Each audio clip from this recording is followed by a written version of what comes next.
Escar, votre satisfaction, notre priorité.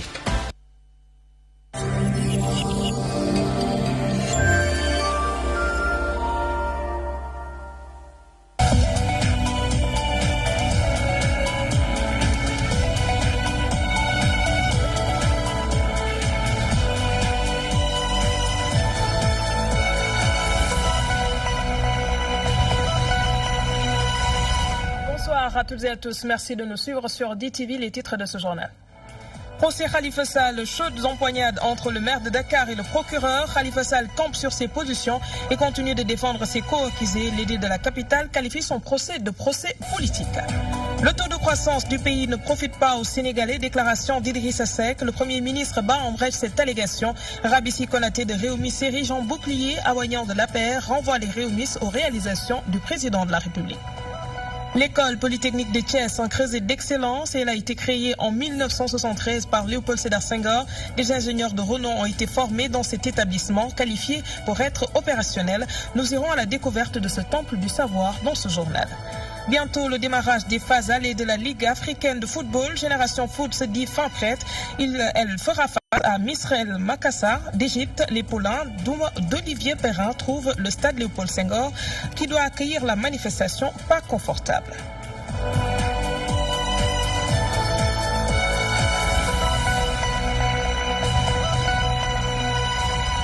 L'actualité judiciaire pour démarrer ce journal, le procès Khalifa Sall. Les débats dans le fond se poursuivent. De chaudes empoignades ont été enregistrées ce mercredi entre le maire de Dakar et le procureur sur la question de la supposée remise de fonds entre le percepteur Omar Bokoum et Khalifa Sall, évoqué par le DAF Mbaye Touré. Le maire de Dakar a préféré simplement ne pas répondre. Les receveurs municipaux Ibrahima Touré et Omar Bokoum confirment avoir alimenté une caisse d'avance et non des fonds politiques. Les temps forts de l'audience avec Kodendjaï. Le procès Khalifa Sall se poursuit avec l'interrogatoire des prévenus. Khalifa Sall et ses co-prévenus ont défilé à la barre, le premier à être entendu. Khalifa Sall, le maire, répond aux questions des procureurs qui revient sur les déclarations de Mbaye Touré. Déclarations selon lesquelles le maire recevait directement des mains du percepteur Mamadou Omar Bokoum. Khalifa Sall maintient sa position sur cette question. Il ne répond pas. Le procureur enchaîne. Pourquoi vous ne visiez pas de l'argent en lieu et place du mil et du riz? Khalifa Sall évoque un mécanisme mis en place par l'État et accepté par tous, et ce, depuis plusieurs années. Les échanges ont été houleux entre le procureur et le maire de Dakar. Au cours des questions-réponses, le procureur déclare avoir posé des questions pour être quitte avec sa conscience après son réquisitoire. Si vous dites cela, c'est parce que vous avez un problème quelque part, répond Khalifa Sall. Le procureur réplique, celui qui a un problème, c'est celui qui a détourné les deniers publics. Le président du tribunal intervient et rétablit la sérénité dans la salle. Après le procureur, Khalifa Sall s'est soumis aux questions de la partie civile. Face aux avocats, le maire de Dakar déclare avoir géré les fonds politiques et non une caisse d'avance. Ibrahima Touré, Omar Bokoum et Mbaye Touré sont aussi repassés à la barre. Les déclarations ne varient pas. Les percepteurs soutiennent avoir alimenté une caisse d'avance et non des fonds politiques conformément à la loi. Mbaye Touré, le DAF de la mairie de Dakar, maintient ses propos selon lesquels il existe des fonds politiques à la mairie de Dakar. L'audience reprend ce jeudi à 9h. Le Premier ministre désavoue le leader de Réumi, Idrissa Seck, qui soutient que le taux de croissance du pays ne profitait pas aux Sénégalais. La responsable réumiste Rabissi Konaté s'érige en bouclier et apporte plus de précisions sur la position de son mentor. La responsable des femmes républicaines du département de Pikine minimise. Awagnan renvoie les réumistes aux statistiques réalisées dans le secteur de la santé au plan social depuis l'accession du président Macky Sall à la tête du pays. Par ailleurs, il s'est dit déçu des révélations du maire de Dakar sur l'affaire de la caisse d'avance, les éclairages d'Elhadj Moussabé. Caisses d'avance ont engendré déception et doute chez les républicains. Pour cette responsable des femmes apéristes du département de Pikine, Khalifa Sall chercherait à déplacer les débats lorsqu'il cite leur leader parmi les bénéficiaires de ces fonds d'urgence. La question n'est pas de dire les bénéficiaires, mais la question c'est d'avoir les justificatifs de ce qu'il a dépensé. Donc de dire que le président Macky Sall en a bénéficié en 2012, ce sont des faits qui ne tiennent pas à la route. Dans un tout autre registre, La sortie du PM répondant au pic du leader de Réumi a fait réagir les Oranges. En réalité, rien n'est rose au Sénégal, relève cette responsable du parti Réumi. C'est la population elle-même qui en a parlé au président Idrissa Seck. C'est la population elle-même qui s'est plainte, qui a dit au président Idrissa Seck qu'il ne bénéficie de rien du tout. On le remercie parce qu'il a accepté qu'il y a une croissance au Sénégal. Et je pense que cette croissance, les Sénégalais en ont bénéficié au niveau de la santé. La sésame est là, les césariennes, les femmes qui vont subir la césarienne, c'est gratuit. Les dialyses, donc c'est gratuit. Pour les Réumi, la CMU n'est que fiction et le programme de bourse familiale impertinent. Ça a apporté beaucoup d'allègements parce qu'il y a 400 000 familles qui vont bénéficier cette année-ci de la bourse familiale parce qu'on a voté 40 milliards dans le budget de 2018. Tu viens dans une famille, tu leur donnes 25 000 francs tous les 3 mois. Alors que tu peux trouver peut-être du travail à un de ses enfants qui va percevoir peut-être 100 000 francs ou 150 000 francs par mois. Mais avoir 150 000 francs par mois, c'est mieux que d'avoir 25 000 francs tous les 3 mois. Considéré comme potentiel adversaire du régime en place, Idrissa Seck profite du contexte actuel pour tirer sur le camp d'en face à chaque fois que l'occasion se présente. Restons dans le chapitre politique. Les détracteurs du président de la République Macky Sall dans le viseur de la plateforme Initiative 2035. Les membres de cette formation politique tirent à boulet rouge sur des responsables de l'opposition, notamment Idrissa Seck, Karim Wade, Ousmane Sonko, Thierno Alassane Sall ou encore Abdoul Mbaye. L'I35 les qualifie d'aigris. Selon elle, ils ne partagent pas la vision du chef de l'État qui est en train de mener le pays vers l'émergence. Sur le plan social, l'Initiative 2035 invite les syndicalistes à plus de patriotisme. Ibrahim Fall a assisté à la rencontre. Forme Initiative 2035 dans la défensive. Les membres de cette structure portent désormais leur toge pour défendre le chef de l'État. Certains leaders de l'opposition dans le viseur de I35. Pour ce qui est du PDS, il est déplorable qu'il tombe si bas et devienne in fine un jouet aux mains du comédien de Doha, Karim Wade pour ne pas le nommer, qui prend les militants de son père pour des marionnettes. Relativement aux récents propos de la coalition des écrits, je veux nommer Thierno Alassane Sall, Ousmane Sonko, Abdoul Mbaye, qui ont comme dénominateur commun la haine. Nous le rappelons qu'un programme politique ne saurait être un ramassis de dénigrement, d'affabulation, de mensonges et de mauvaise foi.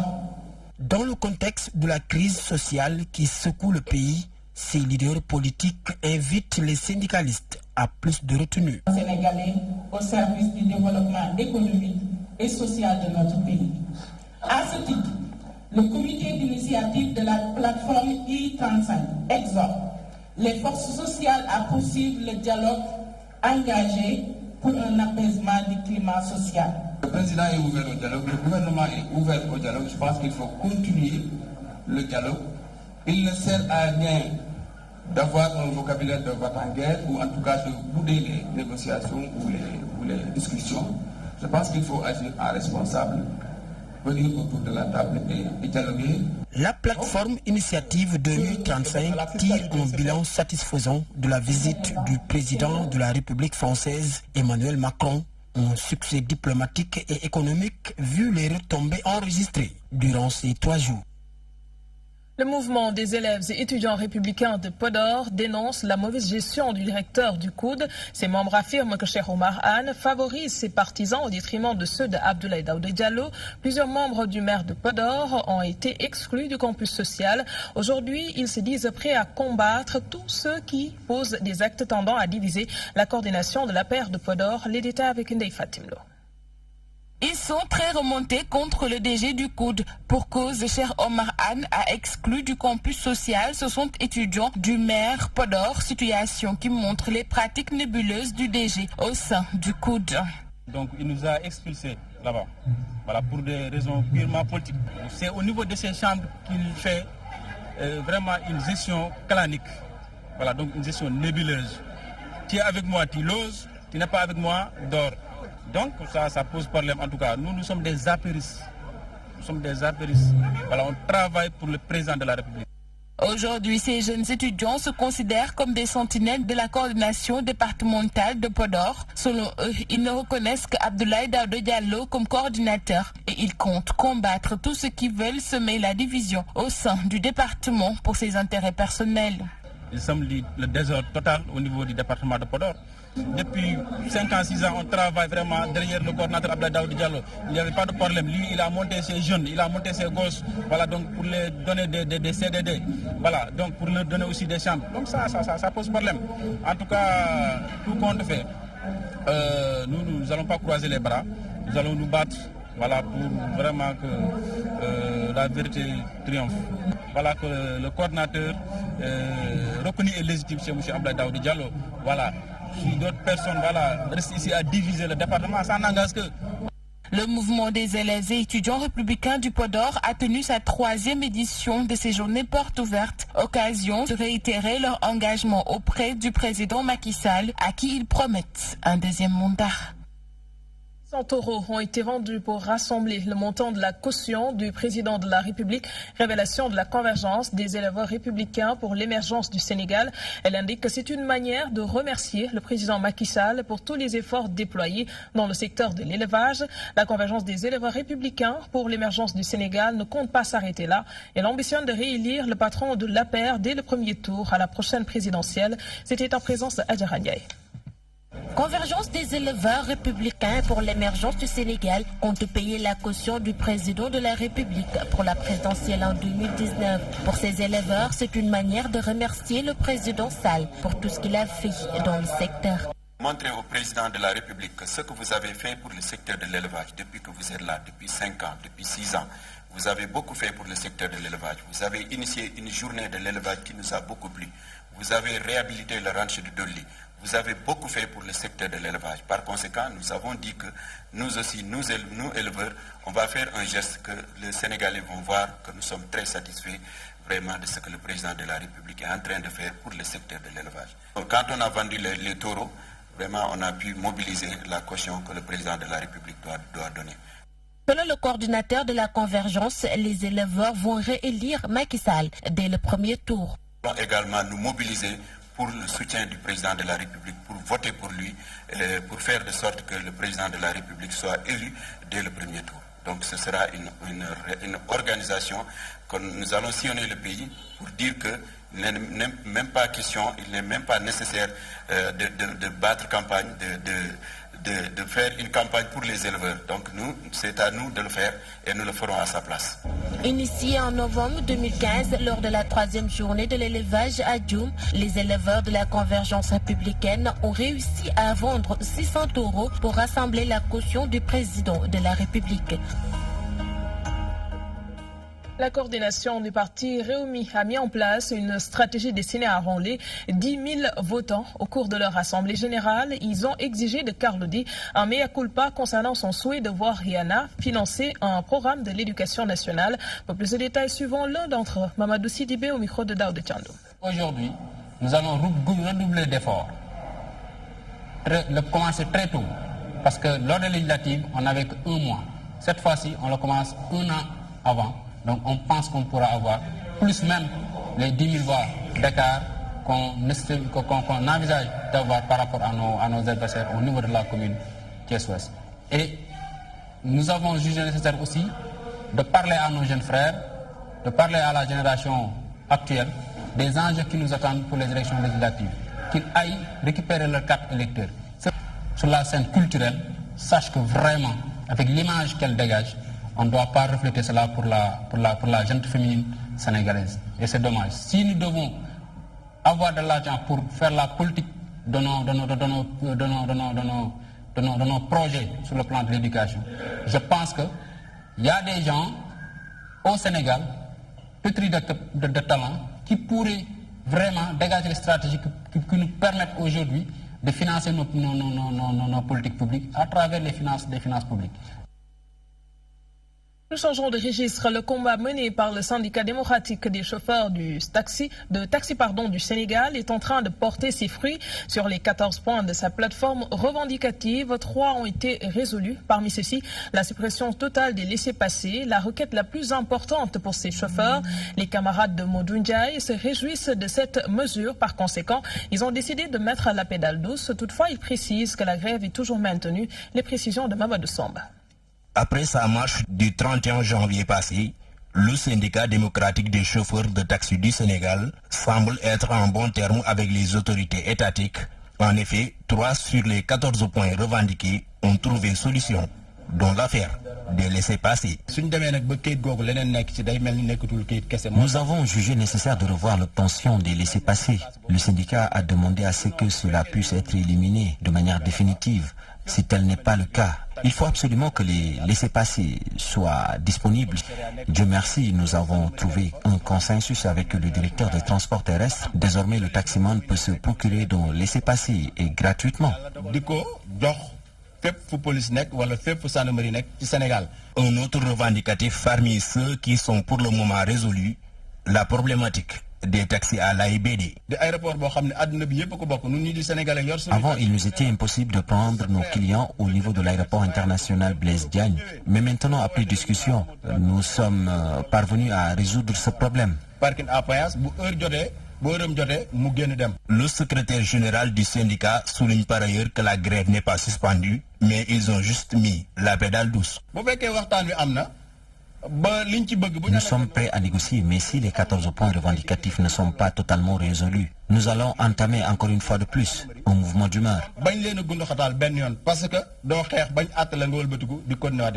Les chauffeurs de taxi avouent que ces mouvements d'humeur ne sont point souhaitables, mais s'ils n'ont pas de satisfaction sur les 14 points revendicatifs, ils vont organiser une marche nationale le 20 mars prochain. L'initiative prospective agricole et rurale veut trouver des solutions aux inégalités de genre en matière d'accès aux fonciers. Les femmes continuent d'être marginalisées dans ce domaine. Des enquêtes ont été menées par l'IPAR pour changer la donne. À travers le projet Recherche-Action, elle vise à développer des stratégies efficaces pour un accès facile des femmes à la terre afin de contribuer à leur autonomisation. Aïda Mamadou Diop nous en dit plus. L'accès des femmes à la terre, loin d'être une réalité au Sénégal, c'est ce qui ressort de l'étude menée par IPAR. Dans ce sens, il a été noté une diminution du disponible foncier agricole. Quand on parle de terre de bonne qualité. Si on n'a pas de terre de bonne qualité, ça veut dire que ça reste. Donc nous, notre accompagnement entre l'IPAR, le CNCR et le CRD, c'est que aider les femmes à avoir des terres de bonne qualité. Ainsi, à travers le projet promotion d'une gouvernance foncière, IPAR et ses partenaires misent sur le développement d'outils de sécurisation foncière sensibles au genre. On s'est rendu compte qu'elles sont parmi les principales travailleuses, en tout cas au niveau du monde rural, et que l'accès à la terre ne doit pas être un accès global et globalisant. D'autant plus que la terre même devient de plus en plus rare. Le ministère de la Femme et de la Famille salue l'engagement de l'initiative prospective agricole et rurale.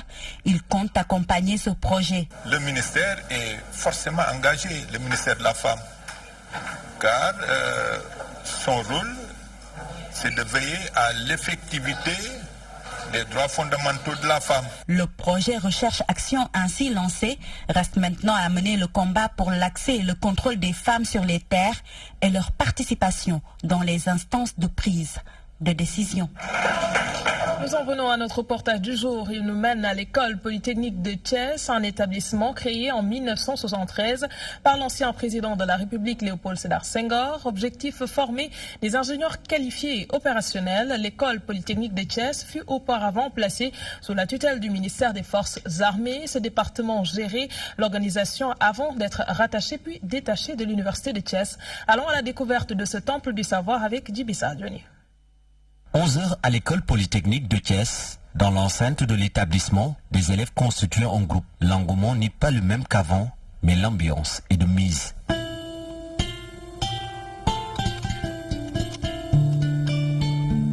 Faisant partie de la 4e promotion, ce quinquagénaire, devenu maintenant professeur dans l'établissement, revient sur la nomenclature de l'école polytechnique de Thiès. En 2017-2018, nous avons le génie civil, le génie électromécanique, le génie informatique et télécom, l'aéronautique aussi, le génie aéronautique.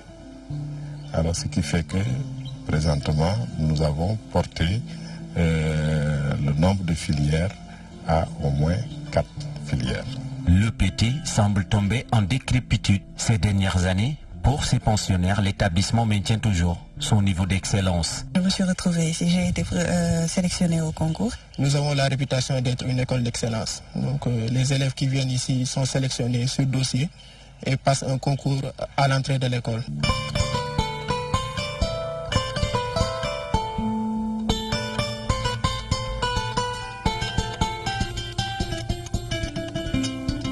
Pas donner le nombre de diplômés, on est au moins à 1000 diplômés depuis 1978. La première promotion est sortie en 1978 et recevait cette promotion-là des mains du président Léopold Sédar Senghor, les diplômes.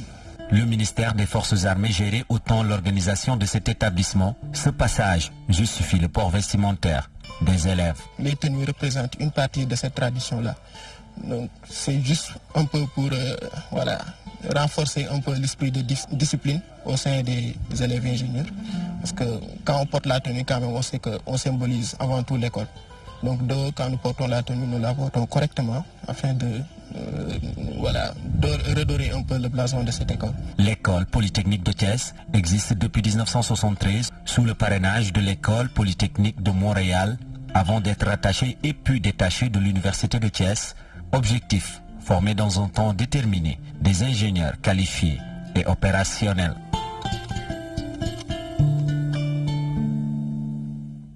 De Thiès, nous nous rendons à Gandon. Les populations se souviennent de la catastrophe du chavirement de pirogue de Salguir. Ce drame a causé l'année dernière une dizaine de morts. Cet événement tragique avait entraîné l'annulation de la finale de la Coupe du Maire de la commune de Gandon. Cette année, les habitants de la localité ont communié pour se souvenir de cette date, mais également, ils en ont profité pour demander des terrains de jeu fonctionnels. Nous rejoignons Gambi Gagne. La 3e édition de la finale de la Coupe du Maire de la commune de Gandon a vécu. C'est un événement de la jeunesse qui couronne un parcours dans une compétition saine, pour une jeunesse saine. Et ce parcours s'est terminé aujourd'hui par la finale que les ASC de Gandon et de Makatoubé ont joué. Toutes les deux de la zone du Toubé, mais qui sont venus la jouer à Rao dans notre souci de faire contribuer toute la population sur l'étendue de la commune. L'édition de l'année dernière a été annulée suite, souvenez-vous, à la catastrophe d'une pirogue qui avait chaviré ici à Gandon et qui avait causé près d'une dizaine de morts. Nous avons dit qu'il était bon que pour célébrer même la mémoire de ces personnes, nous nous retrouvions ici en communion avec la jeunesse. Située à une dizaine de kilomètres de la ville de Saint-Louis, la commune de Gandon peine à trouver des terrains de jeu fonctionnels, une revendication que Madame le maire promet de résoudre d'ici l'année prochaine. Clôture terrain bi mi ngi avancé. Déjà, la clôture avance bien. On a bien pris bonne note de la revendication de la population. Nous allons nous y atteler suite aux directives du président Macky Sall.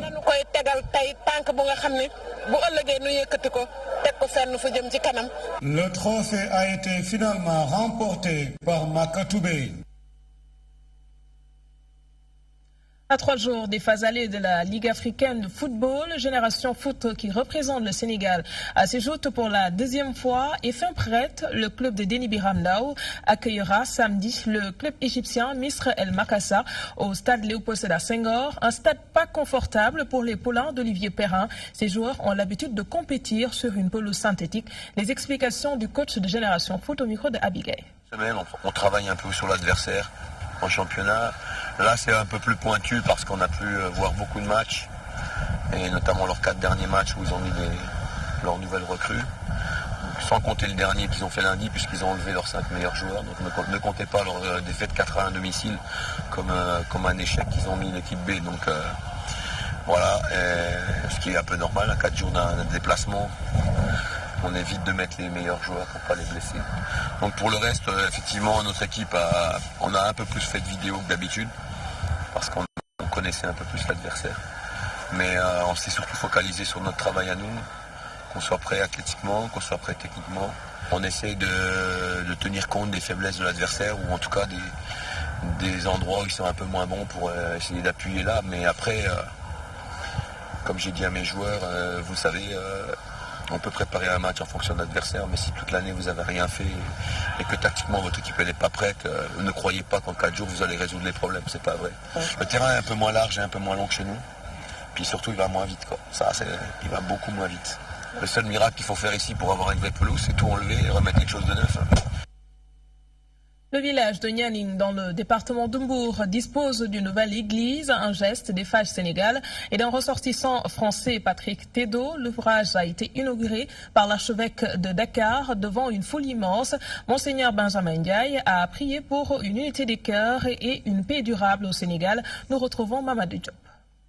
Construite par FH Sénégal sur le financement de Patrick Tello, un ressortissant français basé au Sénégal, la nouvelle église de Nianing, un village du département d'Mbour, vient d'ouvrir ses portes aux fidèles catholiques.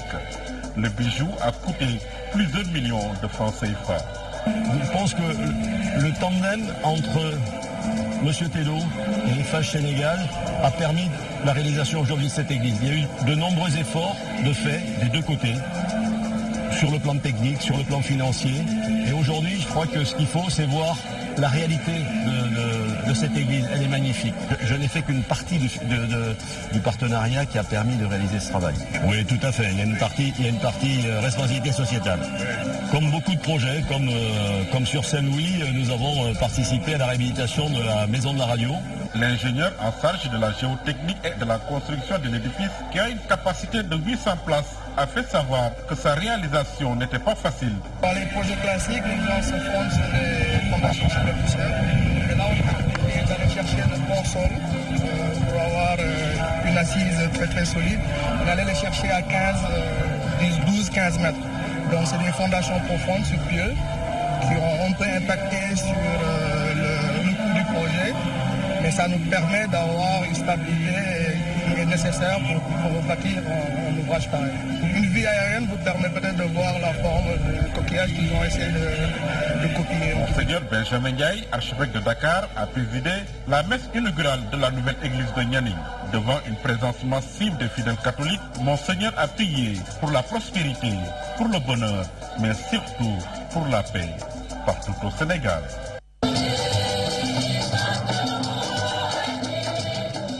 Et nous terminons par l'anniversaire du rappel à Dieu de Cheikh Anta Diop, commémoré ce 7 février. Cet historien a permis au continent noir de mesurer son poids dans l'histoire de l'humanité. Qui était-il? A-t-on profité au milieu de son legs? Ces questions préoccupent les étudiants de l'UCAD. Ces enseignements tardent toujours à être introduits dans le système éducatif. Le pharaon des temps modernes a beaucoup œuvré pour la mise en exergue de l'identité culturelle des Africains, n'est-ce pas, Mohamedou Diallo? Étudiants et professeurs conversent sur un homme multidimensionnel, Cheikh Anta Diop, 62 ans de vie, marqué par un combat acharné pour rétablir la vérité historique, celle de l'identité culturelle des Africains. Mais sa contribution à la recherche concernant l'origine de l'humanité, concernant